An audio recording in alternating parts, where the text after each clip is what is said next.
In this video essay, I'll be discussing the use of computer-generated images, or CGI, in the Tobey Maguire, Andrew Garfield, and Tom Holland Spider-Man films. For a majority of these films, Sony Picture Imageworks done the visual effects. As I go through each of the Spider-Man, I'm going to focus on what was done to create certain scenes, as well as discuss how CG helps visually tell a story. As with all the Spider-Man films, every swinging scene is a mix of practical and visual effects. Surprisingly, the Raimi films aren't the ones that rely the most on practical effects, although it does use them. They are then combined with CG shots to create the final image. For swinging scenes, they try to do mocap of a gymnast, but Spencer Cook, the animation supervisor, said it ended up looking like a gymnast and it didn't look like Spider-Man. Because of this, there were only two main practical sides of the swinging. First off, you had the stuntman. They would use his body but would switch to a CG double after the jump. Secondly, they used something called a spider cam. They used it to get background plates and what the motion would look like even dropping the camera 50 feet. What is a background plate?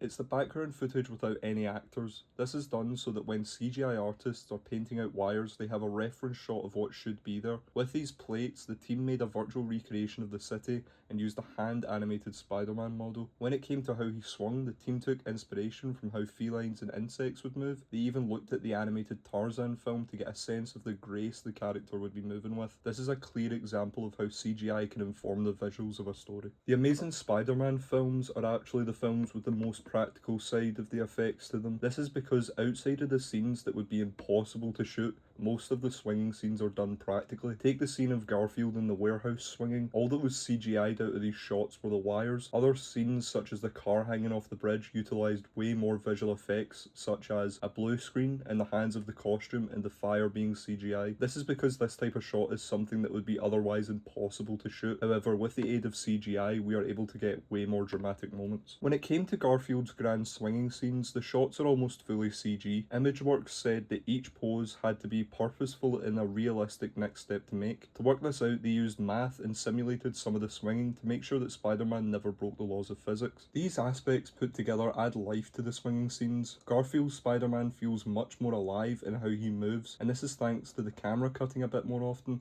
along with everything else that has been mentioned. With Spider-Man joining the MCU, we now get huge, fully CGI fight scenes, such as the fight at the end of No Way Home on Liberty Island. For huge fight scenes like these, compositing is key. What it does is take all the other elements that have been made and then combines them into what is practically the final image. The compositing supervisor on the film speaks about this, saying that these elements put together all help to give a realistic view of the destruction that is happening around the characters. When it comes to the swinging, there is no better scene to look at than the three Spider-Men swinging together. The film's production visual effects supervisor Kelly Port spoke on the scenes, saying that for the final swing they used CG doubles again. The team focused on how each Spider-Man moved as they swung and the poses they landed in. They wanted the characterization of these characters to be communicated even in their movement. This attention to detail with the character movement is something that without CGI we would be unable to fine-tune and get across the best image possible for the story. CGI is needed when making any film, especially when it's a film about a superhero. The multiple things that I spoke about in this video essay go to show how much effort is put in during post-production and how much of an impact it has on the final story that we get to watch.